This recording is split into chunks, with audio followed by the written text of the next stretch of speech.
মনু মিয়া, যিনি পরিচিত একজন কবরের কারিগর হিসাবে দীর্ঘ 50 বছর ধরে বিনা পারিশ্রমিকে মানুষের জন্য কবর খুঁড়ে আসছেন। কারো মৃত্যুর সংবাদ পেলেই তিনি ঘোড়া নিয়ে ছুটে যান, নিঃস্বার্থভাবে কাজ করেন মানবতার সেবায়। তার হিসাব মতে এ পর্যন্ত তিনি 3057টি কবর প্রস্তুত করেছেন। কিন্তু দুঃখজনকভাবে তার অনুপস্থিতিতে দুর্বৃত্তরা তার প্রিয় ঘোড়াটিকে নির্মমভাবে হত্যা করে। 14 মে শারীরিক অসুস্থতার কারণে তাকে রাজধানীর একটি বেসরকারি হাসপাতালে ভর্তি করা হয়, যেখানে তিনি মুমূর্ষু অবস্থায় চিকিৎসাধীন রয়েছেন। তার স্ত্রী রহিমা বেগম, তিনিও বাড়িতে ছিলেন না, ফলে তাদের ঘোড়াটি অভিভাবক শূন্য হয়ে পড়ে। শুক্রবার সকালে স্থানীয়রা মিঠামইন উপজেলার হিসামপুর গ্রামের একটি মাদ্রাসার পাশে পানিতে ঘোড়াটির মৃতদেহ দেখতে পান, যার বুকে ধারালো অস্ত্রের আঘাত রয়েছে। এই নির্মম ঘটনায় এলাকাবাসী হতবাক হয়ে যান।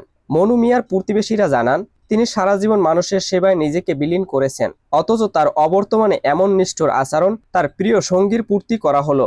এই ঘটনা অত্যন্ত নিন্দনীয় এবং অপরাধীর শাস্তির আওতায় আনা উচিত।